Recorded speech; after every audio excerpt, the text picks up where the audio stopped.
ሰላም እንዴት ናችሁ? ዛሬም ሁልጊዜም እንደማረገው አንድ አሪፍ ያልኩትን ፊልም ይዤላችሁ መጥቻለሁ። ቻናሌን ሰብስክራይብ ካላደረጋችሁ ጥሩ ፊልሞች እንዲደርሳችሁ ሰብስክራይብ ማድረግ እንዳትረሱ። የዛሬውን ፊልም በእርግጠኝነት ስለምትወዱት የላይክ ምልክቱን እየተጫናችሁ ፊልሙን ጀምሩ። አብዛኛው ጊዜ የማይሞት ፍቅር የምናየው ፊልሞች ላይ ነው። በእውነት እንደዚህ አይነት ፍቅር አጋጥሟችሁ ያውቃል? ኮመንት ላይ ሀሳባችሁን አካፍሉኝ። ወደ ፊልሙ ታሪክ ስንሄድ ፊልሙ ሲጀምር ጆን የተባለ በጣም ቆንጆ ወጣት ያስተዋውቀናል። ክረምትም ስለሆነ ሙቀቱን ለማስታገስ አብዛኛው ጊዜ ውሃው አካባቢ ይሄዳል። ውሃው አካባቢ ተዝናንቶ ሲጨርስ እዛው ቁጭ ብሎ አካባቢውን እየተመለከተ ነበር። በዚህ መሃል ነው ሰብሰብ ያሉ ጓደኛሞች እዛው አካባቢ ሆነው እየተቃለዱ ነበር። ከነዚህ ሰዎች መካከል ሳቫና የተባለችው አይን ውስጥ ገብታ ነበር። ከሳቫና ጋር ከነበሩት ሰዎች አንደኛው ቦርሳዋን ሳያውቅ ውሃ ውስጥ ይከተዋል። እሷም በጣም ተናዳ ስትጮህበት ሂጅ ያመጣልሻለሁ ይላታል። ጆን ግን ዘሎ ወደ ውሃው ገብቶ ቦርሳዋን ለመፈለግ ምንም አላቅማማም። ሳቫናም ሩጣ ሄዳ ቦርሳዋን ተቀበለችውና ይህንን መልካም ሰው አመሰግናለሁ አለችው። ከዛም እራሷን ታስተዋውቃለች። ሳቫና እባላለሁ ትላለች። ጆንም ሰላም ይላትና መልካም ጊዜ ብሎ ጥሏት ይሄዳል። በኋላም ትዝ ሲለው የረሳው ዕቃ ስለነበረ ተመልሶ እሷ ወደ ሄደችበት አቅጣጫ ይሄዳል። ሳቫናም ደፈር ብላ ጠጋ ካለች በኋላ እኔ ቤት ነው ከጓደኞቼ ጋር ፕሮግራም አዘጋጅተናል አለችው። ጆን እምቢ ሊላት ቢፈልግም ሳቫና ግን እምቢ የሚል መልስ የምትቀበል አይነት ሰው አልሆነችም። ቤቷ ከሄዱም በኋላ ጆን ራንዲ ከተባለ ከሳቫና ጓደኛ ጋር ነበር አብሮ የተቀመጠው። ራንዲም ጆንን ወታደር ነህ ብሎ ጠየቀው። ጆን አዎ ወታደር ነኝ ብሎ ነበር የመለሰው።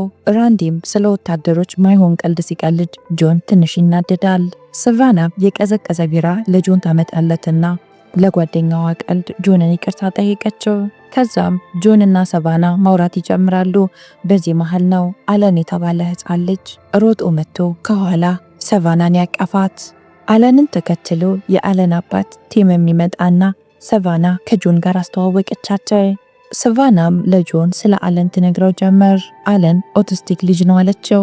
ሳቫና አለንን ለረጅም ጊዜ እንደምታውቀውና ታላቅ እህቱ እንደሆነች እንደሚሰማት ለጆን ትነግረዋለች። ሲመሻሽ ውጭ ቁጭ ብለው አረካውን ነው የተጀመሩ። ጆንም እሷ ብቻ ጋብዘው እንዳይቀር ስለፈለገ ነገ እራት አብረን እንብላ ብሎ ጠየቃት። ሳቫናም እሺ ብላ ትስማማለች። ጆን ወደ ቤቱ እየሄደ ያለ ቲም ከአለን ጋር ወደ ቤት እየሄዱ አገኙትና ሊሸኙት መኪና ውስጥ ግባ ይሉታል።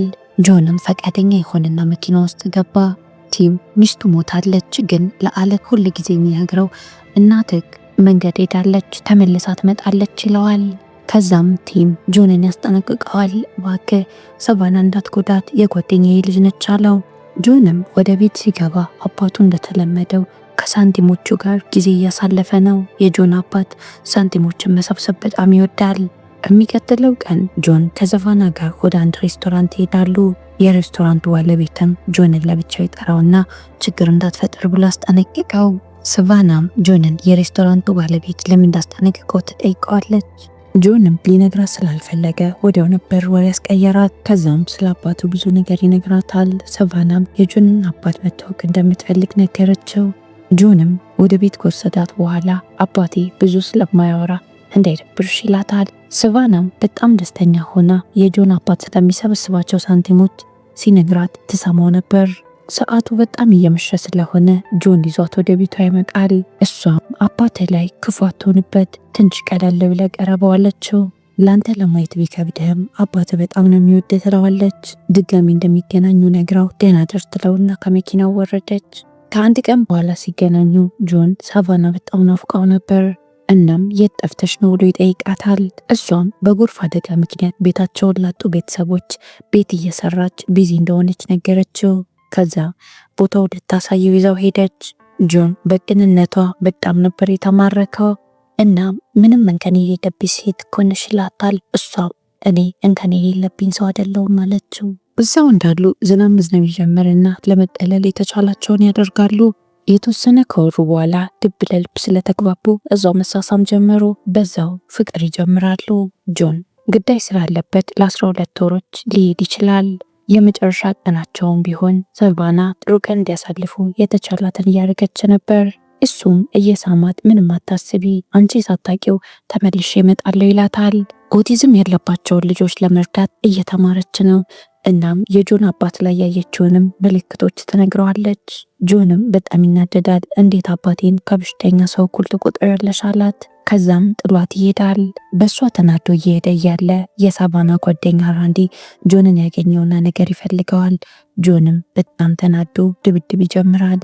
ጆን በጣም ጠንካራ ስለነበረ ራንዲንና ጓደኞቹን በአንዴ ነበር ይዘረራቸው። ቲምም ለማገላገል ጣልቃ ሲገባ ጆን ተናዶ ስለነበረ እንደ አጋጣሚ እሱንም መታው። ሳቫናም ጆን እንደዚህ ተናዶ አይታው ስለማታውቅ በጣም ነበር የደነገጠችው። ምንም ነገር ሳይላት አካባቢውን ጥሎ ነበር የሄደው። በሚቀጥለው ቀን ጆን እሷም ወደ ኮሌጅ ከመሄዷ በፊት ሊያያት ወደ ቤቷ ይሄዳል። እሷ በጣም ተናዳበት ስለነበረ ቻው ሳትለው ቀድመው ሄዳለች። ቲምም ሄዳለች ብሎ ይነግረዋል። ጆን ቀደም ያለው ቀን የመታው አፍንጫው እንደበለዘ ነው። ጆንም ቲምን ሲመለከተው ጥፋተኝነት ይሰማውና በጣም ይቅርታ ይለዋል። ልታገላግለኝ እንደገባህ አላወኩም፣ ሳላውቅን የመታው አለው። ጆንም ወረቀት ላይ መልእክት ይጽፍና ቲም ለሳቫና እንዲሰጣት ይነግረዋል። የጆን አባት ሳቫና ምትመጣ ስለመሰለው ለ3 ሰው የሚሆን ሳህን ነበር ያቀረበው። ጆን ግን ተናዳበት ስለነበር አትመጣም ብሎ በማሰብ ሳህኑን ያንሳዋል። እንደተለመደው አባትና ልጅ ምንም ነገር ሳያወሩ ምግብ መብላት ጀመሩ። በዚህ መሃል ነው የሳቫና መኪና ውጪ ሲቆም ጆኒ ተመለከተው። ከዛም እየሮጠ ሄዶ ያቅፋታል። እሷ መልእክቱን ስታነበው እሱ ላይ መጨከን እንዳላስቻላትና ላለችው ነገርም ይቅርታ ጠየቀችው። ከዛም አሁንም በድጋሚ ይተቃቀፋሉ። እሷም መልእክት ጽፋለት ነበር የመጣቸው እና እኔ ከሄድኩ በኋላ ታነበዋለህ አለችው። የሚቀጥለው ቀን ጆንም የሚሄድበት ቀን ስለነበረ ሁለቱም በተቻላቸው አቅም ደብዳቤ ላይ ተጻፉ ቃል ይገቡና ይለያያሉ። ሳቫና እየከፋትም ቢሆን ምንም ነገር ማድረግ ሳትችል ጆንን ጥላው ሄደች። የጆንም አባት ጆንን ይሰናበተውና ይሸኘዋል። ጆን ግዳጁ ላይ ከተገኘ በኋላ ምንም አላቋረጠም። በየቀኑ ለሳቫና ደብዳቤ ይጽፍላት ነበር። እናም ትዕግስተኛ ሆና ደብዳቤዎችን እንድትጠብቅ ነገራት። ምክንያቱም አንዳንድ ጊዜ ደብዳቤዎቹ ቶሎ አይደርሷትም። በወረቀት እንዴትም ብለው ፍቅራቸውን ለማኖር ይጠራሉ። እሷም ያጋጠማትን ሁሉንም ነገሮች ነበር ምጽፍለት። እሱም እንደዛው። ሳቫና በደብዳቤዎቿ ላይም አለንን ትጠቅሰዋለች። እና ኦቲስቲክ ላለባቸው ልጆች ካምፕ ለመክፈትም እንዳሰበች ነገረችው። ጆንም በጣም ጥሩ ሀሳብ ነው፣ ኮርችብሻለሁ ብሎ ድጋሚ መልሶ ደብዳቤ ይጽፍላታል። እየሄደች አባቱንም እንደምትጠይቀው ተነግረዋለች። በሄደች ቁጥር የጆን አባት ስለ ሳንቲሞቹ በተቻለ አቅም ያስረዳታል። ከሁሉም ሳንቲሞች ደግሞ አንድ በጣም የሚወደው ሳንቲም አለ። የሳንቲሙን ታሪክ ግን አልነገራትም። ጆን ይንገርሽ ብሎ የሱን ሳንቲም ታሪክ ይዘለዋል። እሷም በሚከተለው ደብዳቤዋ ስለዚህ ሳንቲም ታሪክ ጆንን ትጠይቀዋለች። ጆንም ፈገግ እያለ የሳንቲሙን ታሪክ በደብዳቤ ይገልጽላታል። ልጅ እያለ አይስክሪም ከገዛ በኋላ መልሱን ከሳንቲሞቹ ጋር ቀላቅሎ ለየት ያለ ሳንቲም አይስክሪም ሻጩ ይሰጠዋል። ጆንም ይህንን ሳንቲም ወስዶ ለአባቱ አሳየው። ጆን ከአባቱ ጋር አንድ ላይ በመሆን ይህንን ሳንቲም ለሚለቅሙ ሰዎች ይሰጠዋል። ሰዎቹም ይህ ሳንቲም በጣም ውድ ሳንቲም እንደሆነ ነገሩት። እናም ሰውየው $20 ልግዛቸው ብሎ ጠየቃቸው። የጆን አባት ሌላ ሰው ጋር ወስዶ ይህንን ሳንቲም ሲያሳየው ሳንቲሙ በጣም ብዙ ብር እንደሚሸጥ እና በጊዜ ሂደት የዚህ ሳንቲም መሸጫ ዋጋ እየጨመረ እንደሚሄድ ይነገረዋል። ከዛ ጊዜ ጀምሮ የጆን አባት ሳንቲም መልቀም ስራው ሆነ። ለየት ያሉ ሳንቲሞችን ሁሌም ካገኘ በጥንቃቄ ነበር የሚያስቀምጠው። ጆን ግዳጁን ጨርሶ የሚመለስበት ጊዜ እየቀረበ ነው። በዚህ መሃል አንድ ነገር ይፈጠራል። የበላይ አለቃቸውም ግዳጃቸው እንደሚቀጥል ለጆንና ለሌሎች ወታደሮች ይነግራቸዋል። ከዛ በፊት ግን የ2 ቀን እረፍት ሰጣቸው። ጆን ቀጥታ ሄደው ሳቫናን ለማግኘት ነበረ። እሷም ስታገኘው እላዩ ላይ ጠምጠም አለችበት። ሳቫና ቤተሰቦቿን ከጆን ጋር ለማስተዋወቅ ቤቷ ውስጥ ፕሮግራም አዘጋጅታ ነበር። የጆን አባትም አሪፍ የተባለውን ምግብ ሰርቶ ከነ ጆን ጋር አንድ ላይ ለመሄድ ተዘጋጀ። መንገድ ላይ ግን የሳቫናን ቤተሰቦች መታወቅ በጣም ይፈራና ወደ ቤት መልሱኝ ይላል። ጆንም ወደ ቤት መለሱት። እዚህ ፕሮግራም ላይ የሳቫና ጓደኛ ራንዲም ተገኝቶ ነበር። እናም ለተፈጠረው ነገር ጆንን ይቅርታ ጠየቀው። እናም ጆንና ራንዲ በዚህ ሰላም ያወርዳሉ። ቲምም እዚህ ፕሮግራም ላይ ተገኝቶ ነበረ። እናም ብቻውን ሲያገኘው ጆን አንድ ነገር ይለዋል። 15 ዓመት እስኪሞላኝ አባቴ እናቴ በህይወት እንደሌለች አልነገረኝም ነበር። ሁሌም ተመልሳ ትመጣለች ነበር የሚለኝ። አንተም ልጄ ጋር እያረከው ያለው ነገር ተመሳሳይ ነው ይለዋል። የሳቫና ቤተሰቦች ጆንን ወደውት ነበር። ግን በዚህ መሃል ነው ሳቫና ጆን ተመልሶ ግዳጅ እንደሚሄድ የሰማቸው። በጣም ተናዳበት ልታናግረውም አልፈለገችም። ጆን ሊያናግራት ሲጠጋ ከአጠገቤ ራቅ ትለውም ጠጋ ብሎ ሊያናግራት ይወስናል። በህይወቴ አንቺ ታስፈልጊኛለሽ፣ ግን ግዳጅን መጨረስ ደግሞ ግዴታዬ ነው አላት። አማራጭ ቢኖረኝ እመርጥ ነበረ፣ ተረጂኝ፣ አማራጭ ስለሌለኝ ነው ሲላት እሷ ማዘነችለትና አቀፈችው። ጆን ግዳጅ ሄዶ አሁን ምን ያህል ጊዜ እንደሚቆይ አውቀውም። የሚቀጥለው ቀን ሰቫና ጆንን ለመሸኘት አብረው ኤርፖርት ትሄዳለች። ጆን ኤርፖርት ውስጥ አባቱን ሲመለከተው በጣም ነበር የገረመው። አባቱም መልካም እድል ብሎ ጆንን ይሸኘዋል። ሰቫናና ጆን ከሄደበት ቀን ጀምሮ ደብዳቤን ቢላላኩ ቅርበታቸው እንደ በፊቱ ሊሆን ግን አልቻለም። ሰቫናም እያስመሰለች መቆየት የከበዳት መጣ። ደብዳቤ መጻፍ አቆመች። ጆን ከአንዳንድ ሁሌም ደብዳቤ ከላክችልኝ ብሎ ማየቱን አላቆመም። ከ2 ወር በኋላ ሰቫና ለጆን ደብዳቤ ላከችለት። እጁ እየተንቀጠቀጠም ቢሆን ደብዳቤውን ከፈተውና አነበበው። እንደጠበቀው እወድሃለሁ ወይም ናፍቀኸኛል የሚሉ ቃላቶች አልነበሩም። ሌላ የፍቅር ህይወት እንደጀመረችና ከሱ ጋር ያላት ነገር እዚሁ ላይ እንዳበቃ ነበረ በደብዳቤው የገለጸችው። ጆን ወዲያው ነበረ ንዴቱ የመጣው። እስከዛሬ የጻፈችለትን ደብዳቤ አስቀምጧቸው ነበር። ሁሉንም አውጥቶ አቃጠላቸው። ጓደኛው ምንድነው ብሎ ሲጠይቀው ሰቫና ሌላ ሰው ጠበሰች ይለዋል። ሰውየውን ግን አልገለጸችለትም።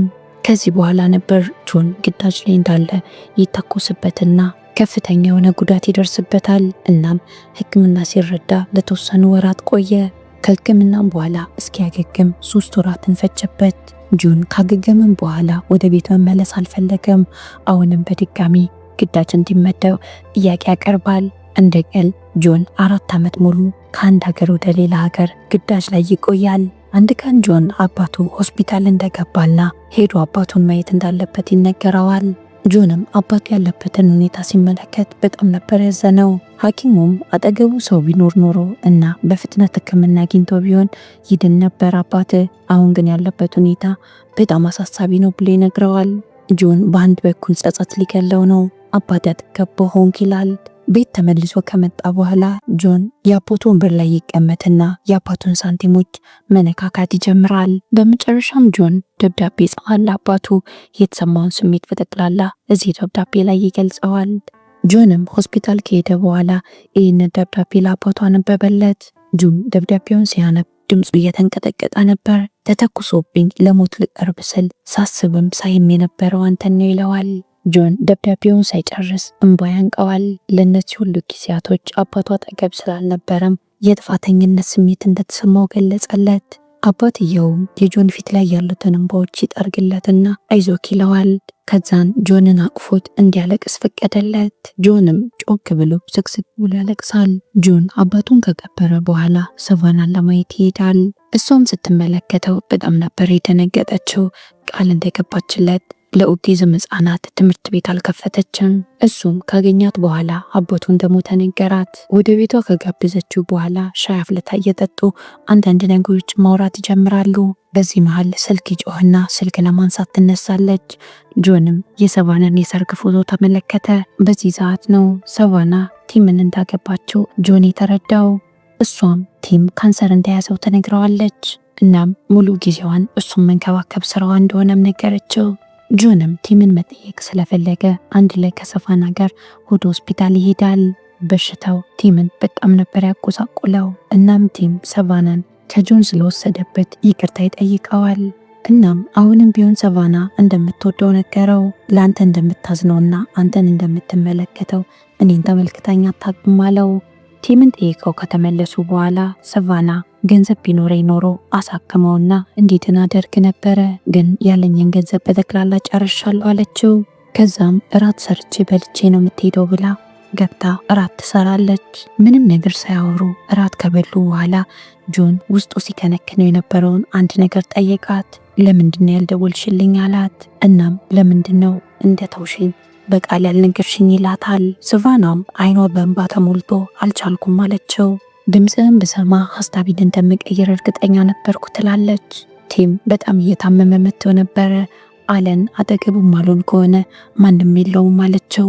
እያስረዳችው ስታለቅስ ጆን ስላላስቻለው ያቅፋትን ያባብላታል። እስከዛሬ የጻፍላትን ደብዳቤ ሰቫና አንድ ላይ አስቀምጣቸው ስለነበር ደብዳቤዎቹ ታሳየዋለች። በዚህ መሃል ሳያውቅ ጆን ልብሷ ላይ ውሃ ይደፋባታል። እሷም ልብስ ለመቀየር ስትገባ ጆን ራቁቷን ይመለከታታል። እንደዛ ሆና ሲመለከታት ጆን የማያውቀው ስሜት ነበር የተሰማው። ሁለቱም የልብ ምታቸው ይጨምራል፣ ግን ምንም ነገር ማድረግ አልቻሉም። ጆን በጣም እያዘነም ቢሆን ቻው ይላትና ይሰናበታታል። ጆን የአባቱን የሳንቲም ስብስቦች ሁሉንም ይሸጣቸውና ያቺን 1 ሳንቲም ያስቀራታል። ገንዘቡንም እሱ እንደላከው ሳያሳውቅ ቲም እንዲታከምበት ለሰቫና ይልክላታል። ጆን ወደ ግዳጁ ከተመለሰ በኋላ ከሰቫና ደብዳቤ ደረሰው። አንተ ከሄድክ በኋላ ማንነቱ ካልታወቀ ሰው በርከት ያለ ገንዘብ ደረሰን። ቲምም ድጋሚ ሕክምናውን ጀመረ፣ ግን በሕይወት መቆየት አልቻለም። ሞታ አለችው። እናም ድጋሚ ተገናኝተን ፍቅራችንን እናድሳለን ብዬ ተስፋ አደርጋለሁ ብላ ትጽፍለታለች። ጆን ሙሉ ለሙሉ ከውትድርና ሕይወት ወጥቶ ተመልሶ ወደ ከተማው ሕይወቱን ይቀጥላል። በዚህ መሃል ነው ድጋሚ ከሰቫና ጋር የተገናኙት። ሁለቱም አይን ላይን ተገጣጥሞ እንደተያዩ ሁለቱም ፈገግ ይላሉ። ከዛም ሁለተኛ እድል አግኝተው ፍቅራቸውን ያድሳሉ። የዚህ ፊልም ታሪክ እዚህ ላይ ያበቃል። ፊልሙን ከወደዳችሁት ላይክ፣ ሼር፣ ሰብስክራይብ ማድረግ እንዳትረሱ። እናም በጣም የምወዳችሁ